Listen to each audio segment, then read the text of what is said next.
It's an exciting and of course a rewarding Monday afternoon. Welcome to the first edition of Africa Discourse for the year 2021. Yes, the first Monday and of course the first few weeks, so to speak, for the year. You know, Africa has been in the spotlight for the good, the bad, and of course the ugly. But some analysts, they are saying that Africa's own report shouldn't have been the way it is, or it was, or still is, because of what we have in this continent. The many developed climes do not have 1/10 of what we have. So what is our problem? That Africa as a continent shouldn't go cap in hand, begging developed nations for arms, for aid, whatsoever, because of what we have. The big question now, what is our problem? Is it the structuring, as we're talking about in our country, Nigeria, or repositioning Africa? We'll talk about the economy and, of course, politics. Don't forget about the free trade treaty, so to speak. Two major countries are in the front line, Ghana and, of course, South Africa. The big question now is, where is the giant of Africa? If we are still a giant, talking about Nigeria. All these and more, we'll take a look at today's installment of Africa Discourse. I am Wilson Marshall. With me here in the studio, I have a political analyst, a politician, once a journalist, always a journalist, and one-time youth president of Nigeria. Yes, in all youth, so I can answer to him. You know, he's a businessman and entrepreneur. Join me to welcome Honorable Agarase Idubo. Welcome to Africa Discourse, sir. Thank you very much and Happy New Year. Happy New Year to you, sir. And we just can't have a complete or a robust aspect of this discourse without inviting a legal practitioner. Yes, a human rights activist, a political analyst, both local and international politics is well grounded. Join me to welcome Barrister Matthew Edegase. Welcome to Africa Discourse. Thanks for having me, Wilson. Happy New Year. Same to you, sir. You didn't describe it as the boss. The boss. Okay, here we are. It's all about repositioning, because last year Africa were known for the good and not so good aspects. To get to hear or see upheaval, we get to hear or see political leaders don't want to leave this thing, tweaking, touching, masterminding the constitution to make them remain in power. We get to hear about countries in Africa suffering from abject poverty, and of course Nigeria is not exempted from the list. You get to hear also of violence, you get to hear of protests, you get to hear of many persons boycotting the election, and last year also you get to hear the continuation of border closure that impeded trade. Lots and lots of things that Africa really went through. Quite a year, 2020. Now we're talking about repositioning. How do we start? Let me start off from you, Honorable Agarase Idubo.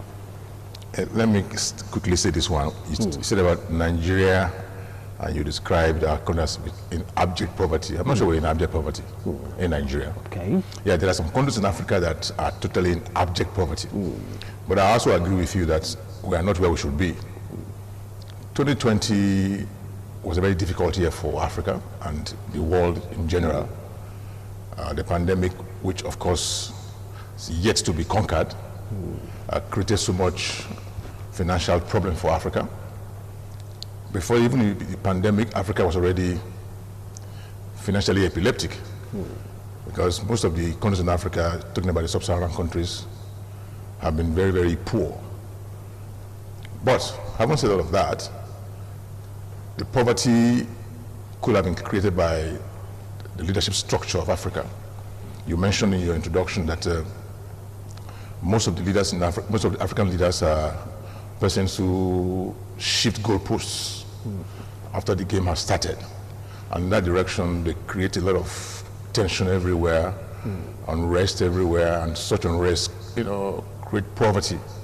So for me, we need to reconscientize and reposition Africa in the year 2021, all with a view to saying, yes, the things that we did wrong last year, We'll try to avoid them this year. The pandemic actually created so much problem for Africa, and brought in poverty, extreme poverty to many countries. There is unemployment, heightened. Most countries no more can carry out some basic infrastructures, and that again is, impacting negatively on the countries. So we just believe that now that the new year is here, you mentioned the free trade zone, which of course will help Africa, even though it's not an immediate thing. The African free trade zone, which was established a few days ago, which took up a few days ago, will impact very positively on Africa. But we just believe that, plus or minus, the African leaders must start to understand that economically and politically they must get repositioned and reconscientized. Right. Economically and politically they must get conscientized. So I will come back to you so that I can throw more light on that point. Barrister Matthew, you've heard his introduction, talked about some African countries, the way the leadership, the goalposts, even the middle of the game and others, talking about conscientization of African citizens to stand up for what is right, at least to bring about Africa, representing what it should have represented a long time ago. Repositioning, how do you think we can do this? You have to take a position before you think of repositioning. Has Africa taken a position? That is the problem. Fundamentally, Africa has not even taken a position in the Committee of Nations. We have been like a floating object. We swim with the tide. When it is the Eastern Europe, we align. When it is Western Europe, we align. At a point, we say we're non-aligned as a nation. So non-alignment means you don't have a position. It's a position that states that you have no position. Because those who take position must align. You must decide the direction you are going or you want to go. By that policy of non-alignment, Nigerian stagnated its opportunity to harness its potentials. If Nigeria at that time has aligned with the Soviet bloc, would have been like India or other Asian nations by now. But we blew the opportunity by playing neutral. When you play neutral in the game in a competitive environment, you end up neutralizing yourself. That was how we missed it. So for Africa to reposition, they first have to take a position. And if that position is not working, that's when you talk of repositioning. So the first step is for Africa to take a stand. They should determine where the direction of their destiny should go. Is Africa going to be pro-African? If Africa is not pro-African, then we have a problem of loss of identity. As we speak, Africa has remained a dumping ground for manufactured industrial goods from both Asian countries, Europe and America. We are exporting raw material. Even the raw material we claim we export, they are how do we say it? They're crude. They are mined. They are mined by foreigners. So why will you have raw material? You cannot mine it. You cannot even think of refining it into a finished product. Then the problem is that you are embracing poverty by choice. Because the people who mine your raw material, they determine the fate of that business. There is even no transparency because you cannot oversee what you don't know. We don't have the technical know-how to know what they are even taking from our soil. In terms of quantity and quality. It's what they give to us as their reports that we take as wholesome truth. We don't have what it takes to analyze whether they are lying to us or they are telling the truth, or they are giving pure audits or impure audits. If the man who is taking from your pocket knows the quantity you have in your pocket, you, the owner of the pocket, doesn't know what is there, and they say, I've taken a penny, whether he took 10, your fate lies in his own conscience. And if his conscience is not pure, then your fate is doomed. All right. From what you said Africa as a continent hasn't taken a position. To talk about positioning ourselves, then if it's not working, then we can talk about repositioning. He talked about also alliance. He was like of the view that how did Africa choose to take a position with Soviet Union as at where we are today, that would have been far better than what we represent. What do you feel about his views?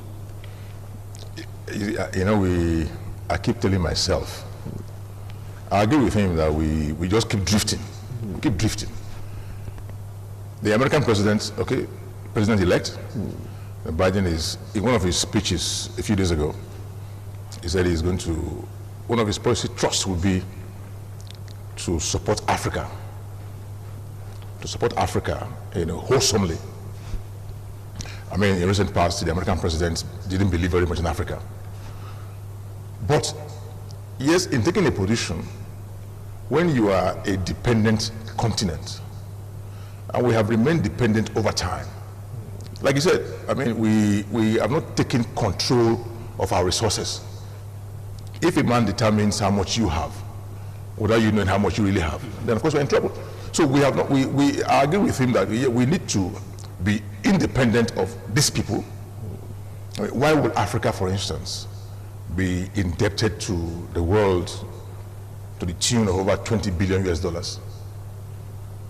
I mean, that's a very huge debt. And some of these debts were not owed by the countries, but some persons in the countries. But because they are Africans, they just group all of them as, you know, debts owed by Africa. And as long as you are indebted to a person, to that extent will you be enslaved to that person. I mean, most of the debts Africa is owing is to China. China has taken over some countries now. They run Zimbabwe, and it's possible that they will also run your country very soon, because we are so indebted to China. But in the new year, many of the big countries will look into Africa, all with a view to challenging themselves. They will want to come in and offer. Some are thinking about, okay, fine, let's forgive these debts. In April last year, the World Bank's commercial administrators and the G20, they resolved, let us suspend the interest element of the servicing. Yeah, servicing of the whatever, the loans, till June this year. But it's not the suspension that Africa is asking for. Africa is asking for forgiveness. For forgiveness, you know, write off the cancellation, cancel the debt. So if you suspend the interest element, and the thing is still there, and they are still going to be sleepless about it. So for me, we must take charge of our destiny. Now we have industries here, and about 22 African countries depend on raw materials from another source. You import raw materials. You can't run successfully an industry in your country with raw materials from another country. That country can decide to wound you. And you just find yourself, so any industry that depends on imported materials cannot do well. And that is a very clear way of importing poverty. And until we fight poverty effectively in Africa, we cannot be said to be doing well at all. Africa has remained like this for a very long time. Most times we try to ask ourselves, why are we poor? Africa has so much resources, so much. We don't have any reason to be poor. And that is why I believe that the African Free Trade Zone, which again started operation a few days ago, once it becomes fully operational, then we can take charge of our destiny, where we have all these raw materials mined by Africans, used by Africans, and maybe sustained and maintained by Africans. Until all of this are done, then fine. But one major area, which, like I said earlier, that has accounted for our high level of poverty is leadership. Leadership. All the elections that we have had so far in Africa, you find one man who has been there for 50 years, trying to remain there for 70 years. You find one man who who believes, and most of the elections are skewed towards the incumbents, because now there is this power of incumbency, which I don't think is necessary for. All right. On this platform, we're going to throw more light on that in course of the discussion, talking about politics in Africa and, of course, repositioning Africa. Well, both of you are of the opinion that we haven't taken any position yet. Top place of talking about repositioning, but whether you take a position or not, that is a position on its own. All right, now you talked about crude, you talked about mining, you talked about Africa not being able to, deal with their resources judiciously, in the sense that foreigners coming, they tell you what you have. You don't even know what you have. But right now in Africa, we are seeing some private individuals coming up. For instance, to talk about, I just have to call this name, okay, let me not go that way, individuals trying to own private refineries. We'll get to hear also about refineries in Niger, sponsored by our country, Nigeria. I don't think that will eventually change the narrative of all this. That has not answered the question of control of the resources. Refinery is not a mining outfit. It's like an oil processing mill. It's the man who owns the palm fruits, the palm farm, that controls the flow of the oil supply to the market. Not the man who is processing it. The refinery have to get crude oil to run its facility. Now, who are those people? Who are those with the expertise to manage the drilling of the crude? They are all foreign companies, foreign oil giants, international oil companies. There is no indigenous oil company today that is into drilling of crude, owned by Nigerians and managed by Nigerian experts. Is it Total? Is it Mobil? Chevron? Shell? They are all foreign. So long these mining and drilling businesses is handled by foreigners and foreign companies with foreign interests, we have not started. Are you not saying that we should use the Venezuelan approach, chase all these foreign companies away from African soil and mine by ourselves? No. That was what Venezuela did. I am not saying they should chase anybody away. Venezuela did not even chase anybody away. They swapped. Maybe they took it over. They chased them away. That's what Nicolas Maduro did. They aligned with Russia. Maybe what you say chase is the Western interest. That's what I'm advocating for Africa. Yeah. I'm saying Africa should develop their technology with a bit of competing. It's a globally competitive world. You cannot sit back and expect those who have all a control over everything to give you a fair space to operate. You must be able to look at India, for instance. Chinese, they have come up with enough technology to muzzle, to wrestle with the West and even Russia and the rest of them. So they are now they are respected players in the field of technological development. By so doing, they are able to wield political influence too. China, they are no longer pushover. They have become world power.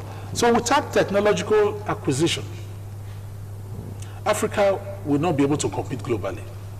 They will continue to be the crybaby. If they are not sought by a generous mother, they will develop kwashiorkor and they cannot grow well. All right. Everyone's joined us. This is Africa Discourse. We're taking a look at this topic, Africa 2021, repositioning Africa's economy and, of course, democracy. Some of the people that if you have a stable democratic system, the economy will fall into place. While others are saying, no, you have to put the economy in place first before democracy or the ways of democracy can get to the people. Right now, we're talking about free trade here, and two major countries in Africa, Ghana and South Africa, there seems to be in the forefront of this idea. The big question now is, what about the rest of African countries vis-a-vis Nigeria? I want to go on a break. When we return, we'll throw more light on this. Do stay tuned.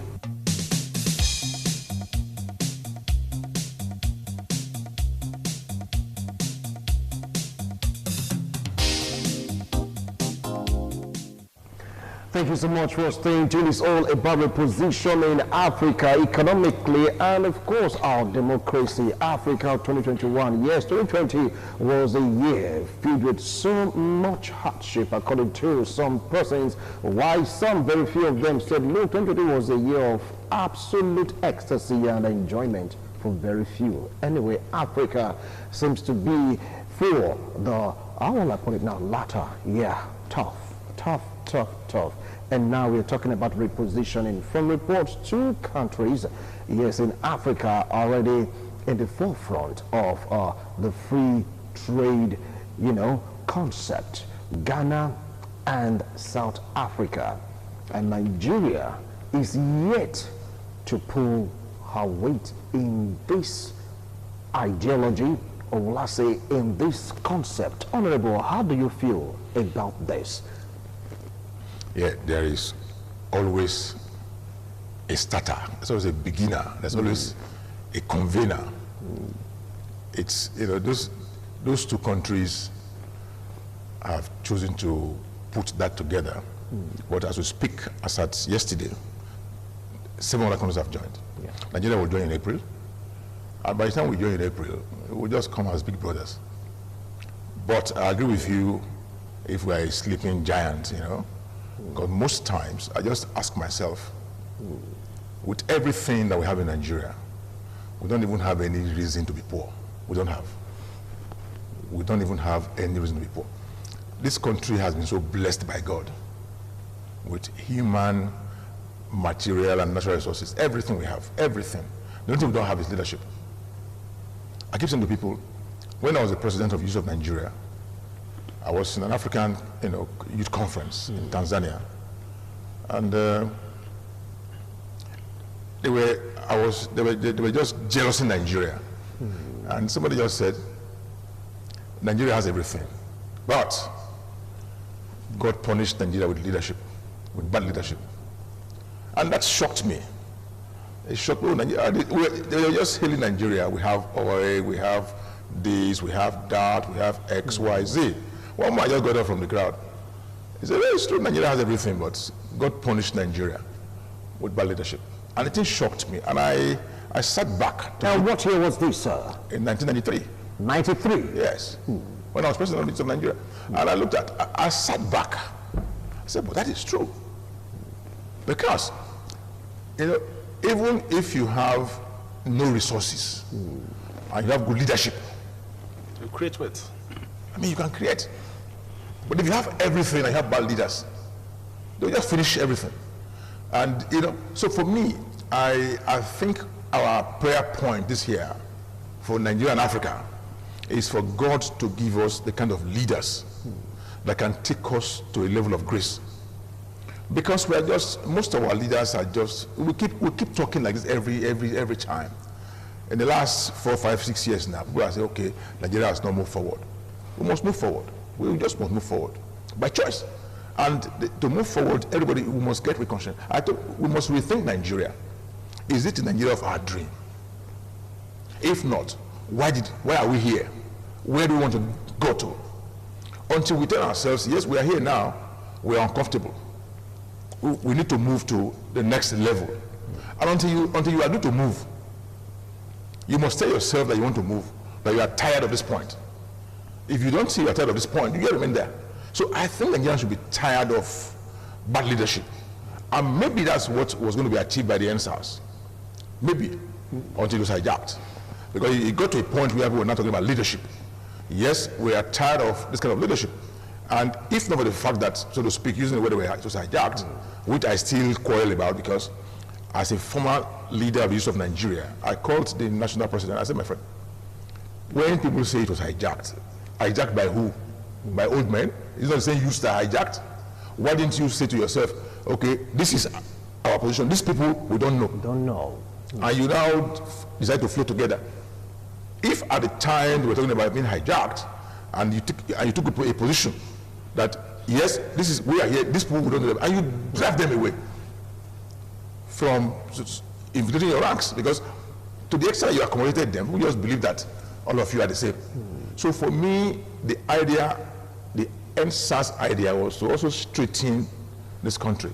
And if it was not the hijack, maybe by now we would have been singing a different song. But having said all of this, we just must pray in 2021 that God should give Africa good leadership. And Africans must tell themselves they are ready for a forward movement. All right. Ready for a forward movement. You can't talk about repositioning in Africa without talking about some countries taking the lead. And of course, Nigeria ought to be amongst the countries taking the lead. From what is really going on right now, there seems to be a power shift, so to speak. We've seen other countries stepping up. I mean, what do you think Nigeria should do to be part of this positive repositioning? Talking about free trade Yes, agreement? yeah. When you want to trade in the market, even in our local market, we're talking about regional market. Market is market all the same. It's where goods and services are sold and bought. In this free trade agreement, it's about sales or export or import of goods and services. Now, if you have nowhere to take to the market, and you are excited that the market is going to start operations, you run to the market with an empty bowl. Are you going to profit from the market activities? The answer is no. While you are preparing to go to the market, you have to source for the wares to take to the market. As we stand today, there is no power supply that is reliable in Nigeria. That is the only thing that can drive production and productivity, manufacturing. What are we going to take to this market, this free market, as a nation, without electricity? Energy is a problem. The cost of buying diesel now has skyrocketed. Now, we have no electricity to run our factories. Now, the alternative is diesel, and diesel is so expensive. Now, if we produce under that environment, that circumstance, that cost of production that will be driven up by the high cost of those factors of production, can we sell the finished product at a competitive price in this market we're talking about? For instance, as against those goods produced in Ghana with stable electricity, South Africa, stable electricity, they produce at lower cost, far lower cost.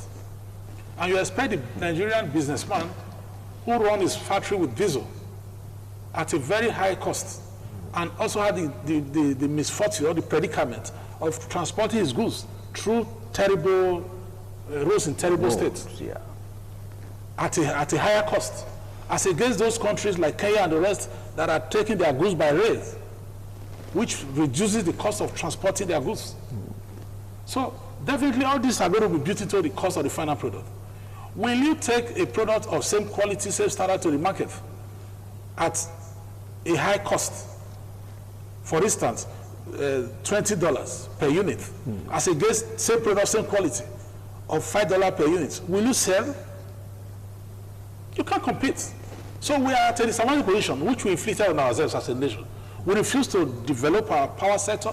In fact, we are on developing it, because the government policies of patronizing people by favoritism, the contract of the partition by proxy, the government cronies took over the power sector. That is why we are not seeing any pragmatic policy to make it work.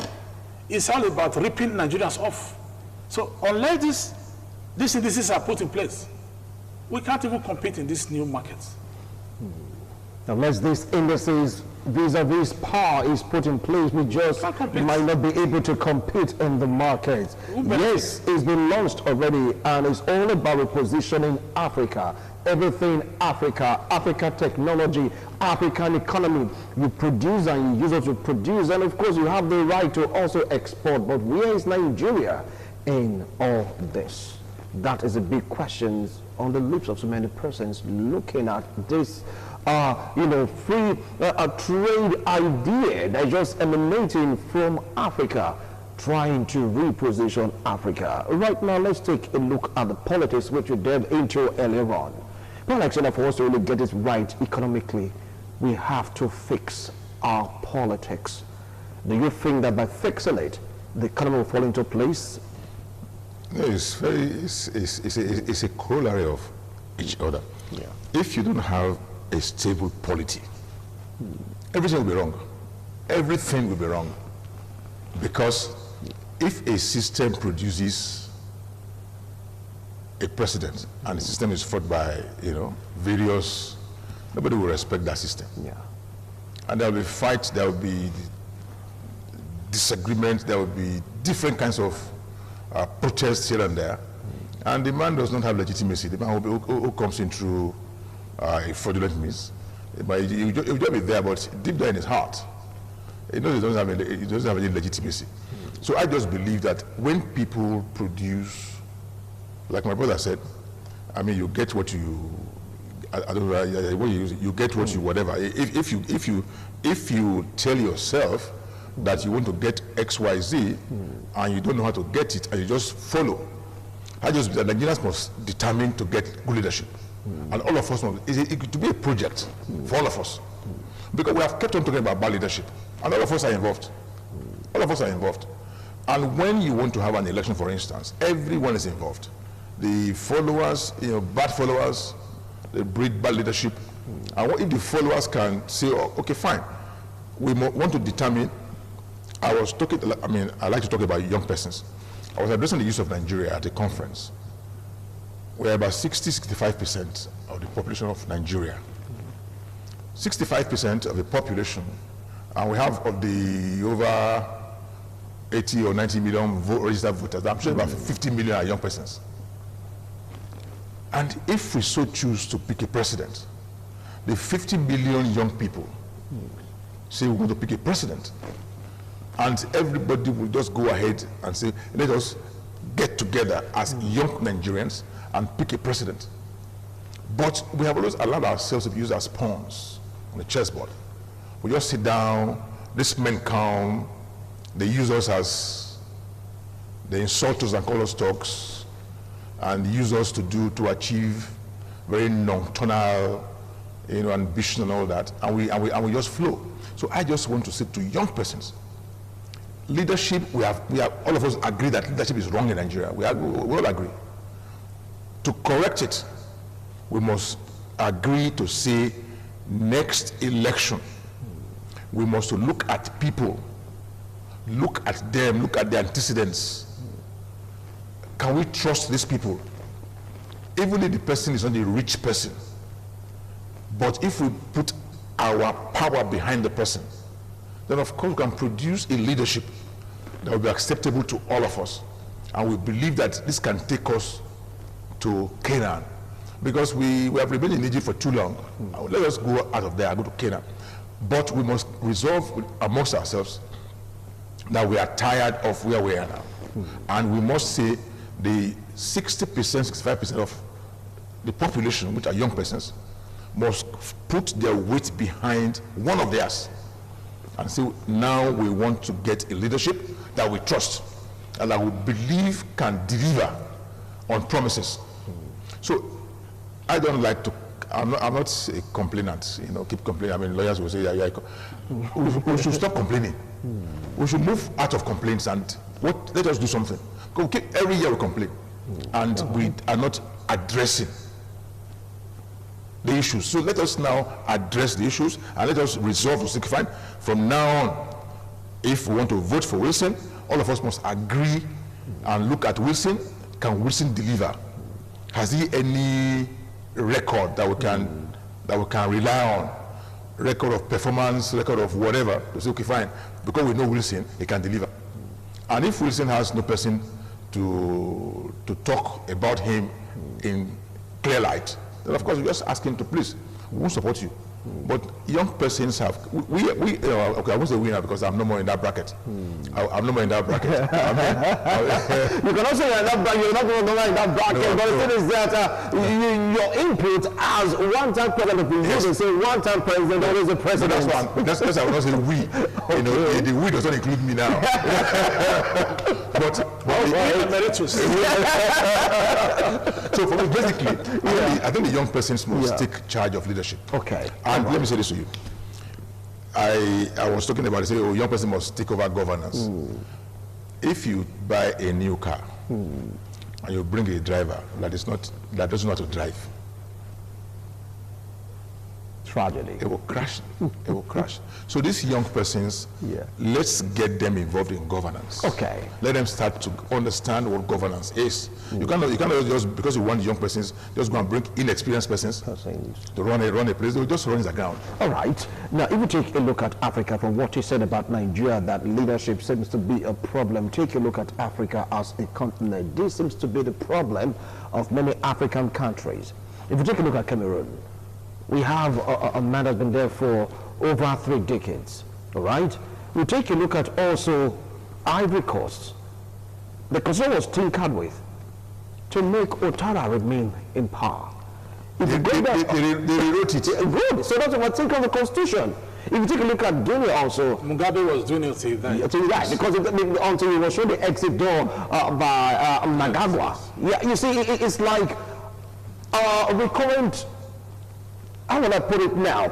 This idea of African leaders wanting to leave power, despite the hue and cry of the citizens, they don't want to leave it. How do you think we can correct this 2021? Because it's all about repositioning Africa. That is an African political virus. That's a sit-tight tendency. Yeah. Because the leadership in Africa, they see power as an end, not a means to an end. They see power as something of privilege, not as a responsibility. When nobody gets tired of enjoying privileges, and people can get tired of discharging responsibilities and duties. With time, they'll say, I have done my best. You come and take over. Like in this football pitch, if your input is getting diminished, you can even signal your coach to substitute you. I'm losing strength. But nobody loses strength on the dining table. So when you are going to power with the intent to consume, bath with opulence, you never can on your own say, I'm tired of enjoyment. So African leadership concept is all about enjoyment. Unlike the Western world, where people are seeing it as a sacrifice to promote their system and elevate the standard of living of their people. Until that consciousness is achieved in Africa, the leadership is a game of responsibility, like people like Mandela saw it. Mandela came as a leader who sees it the way it is. It's all about delivering for the people. So even when they said he should do the second, they said, no, I'm old, I don't have the strength to continue. If he had the mindset of an average African leader, like the Paul Biya and the rest of them, he would ask for a life presidency. Because he was delivering services, he knew he doesn't have the power to continue. But if he were to be consumption mentality leadership, driven leadership, he would not be talking about stepping down. So you can see it is a value system thing. The followers should stop seeing their leaders as their God. We should begin to see them as people who are sent to serve us. The status of a servant, we are the masters. The people are to be served. But in Africa, the people are serving their leadership. We service them, we serve them. Somebody said the other day that a president was elected to manage Nigeria. As we speak now, Nigeria is managing the president. And that is a reverse whatever. You are not supposed to be a problem to the country. You're supposed to solve the problem of the country you are elected to lead. When you now become the problem that the country is not solving, then there is a problem. Well, anyway, nobody says that the president is a problem right now. Nobody said that. They didn't say the president is a problem, okay? He's trying to solve problems, so let's be guided, please. Now, if you take a look at Africa, 2 countries seem to be getting it right. In the South region, and of course, in the Western region, South Africa and Ghana. If you go to the Eastern Bloc, you have Kenya, you have also Rwanda. Now, these countries are really pulling their weight. You talk about economy. Yes, not and Rwanda, yes, it's there. Yeah, Rwanda is there. But Kenya is the real. Yeah, of course. Talking about the Eastern Bloc, you talk about Kenya. Rwanda is pushing hard. Now, do you think that all African countries from various blocs should emanate all these countries that are really getting it right in terms of democracy? You see, Rawlings, may he so rest in peace. When Rawlings took over as Ghanaian president, he came up with some ideas that reposition Ghana. South Africans, I mean, my brother mentioned Mandela. Mandela is father of South African politics. If he was a greedy African, he would say, look, I'm the owner of South Africa. Life presidency. I'm the owner, yes, I'm the owner of South Africa. You know what I mean? Mandela, if you ask me, he's the father of South Africa because he fought so hard. Even before he became president, he said he would do one term. He said it from the beginning. We had to persuade him to continue, my brother. You know, even if you're not ruling, just let us use your image. Yeah. Just use your image. Just be there. He declined. The man said no. And until he died, he was revered by everybody in South Africa. In fact, across the globe. Yes, Mandela is like a god in South Africa. Even at death, even in death, is like a god in South Africa because of the way he. You see, African leadership, like he said, I think it's in the blood virus. Very bad one. Very bad one. Otherwise, why will a man like Mugabe, with all his education, the most educated president in the world, with all his education? Some say in Africa, but the government leaders say no, even in the world. But why will he stay in office till they had to push him out? So with all his education, he should have been a man that would have just said, and he will have remained as father of Zimbabwe. He will have remained as father, king of Zimbabwe, if he did what was right. So we need to ask. I mean, like, there will be plenty of elections this year in Africa. Yeah. All these elections will be guided, but they could be skewed towards the incumbents. The ruling party. Yes, you know, the incumbents, and they will just go ahead to do the African thing and just remain in power without allowing free, fair, and credible elections. So the process of producing a president should be seen to have been free.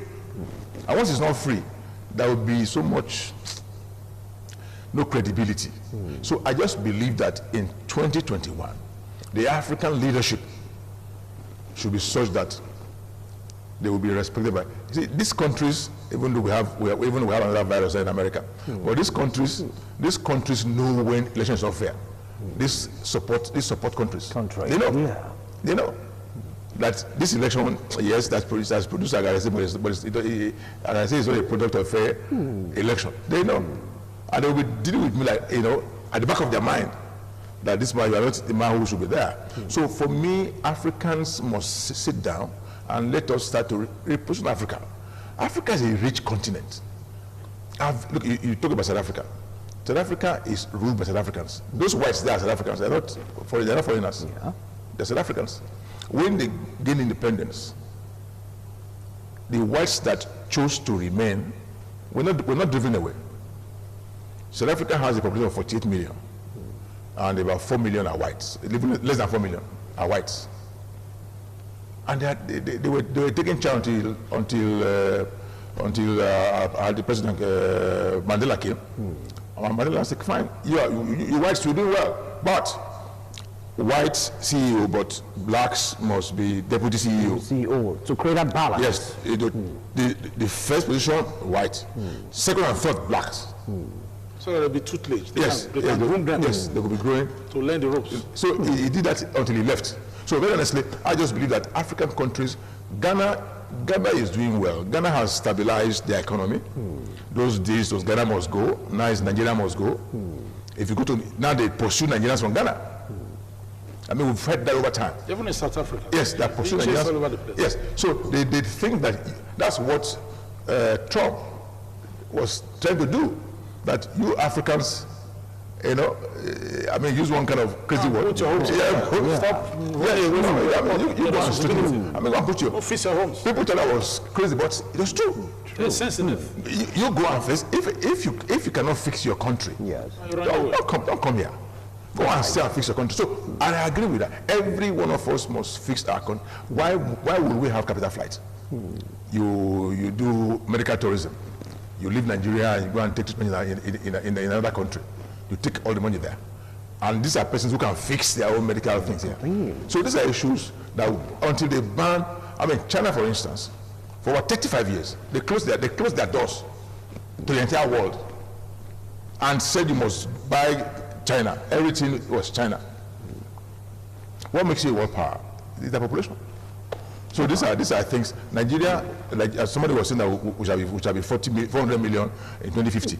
That would be too much for us because it shall be 400 million, and that would be too much for us. But, all right.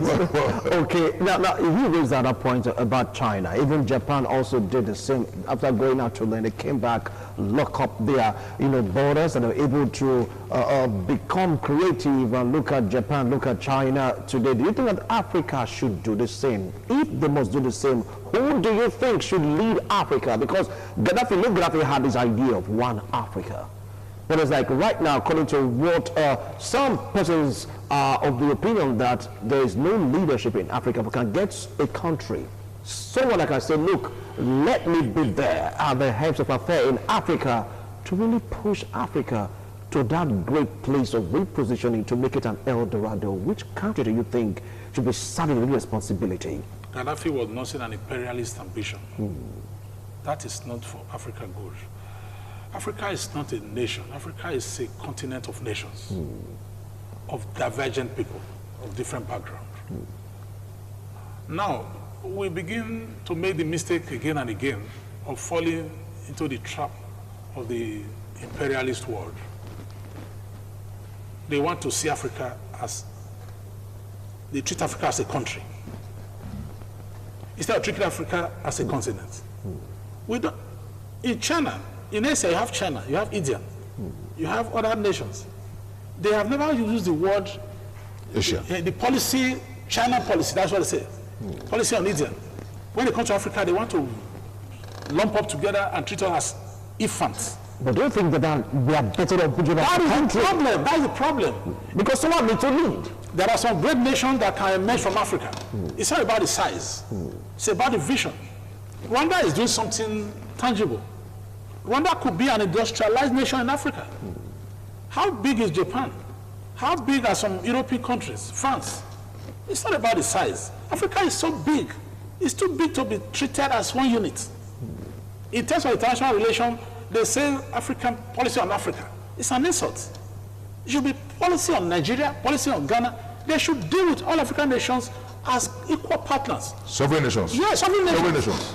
By trying to diminish African status as one little block. Africa as a continent is bigger than the whole of Europe. So why do we know how to say we are dealing with Africa, it's a policy on Africa? Whether there are independent nations that made up Africa, they have leadership, they have territories. Right. Unless these people are treated individually, we will not make any headway. So you mean individual? We'll be tied together in retrogression. All right, now you're saying that countries individually should just do their thing. They should have international relationship. And should be respected on that angle. I'm trying to say that this free trade idea is like making Africa smaller. Is that what European Union was there when they were still having a relationship with France. Policy on France, policy on Britain. But still, European Union is taken as one big entity right now. Yes, that's not the way they are doing with Africa. They are doing African Union. They are doing Africa as a continent. Okay. That's the problem. Our time is up. Our time is up. Honorable, we're going to have the last line, 30 seconds. What do you think Africa should do to attain that repositioning that make Africa the signage of all art? You're talking about global trends. Honestly, I was on the same thought with him. Yeah. Talking about individual countries in Africa. I mean, that's how it should be. Nigeria is strong enough to be dealing with any other country. So they should look at us as individual countries, not just.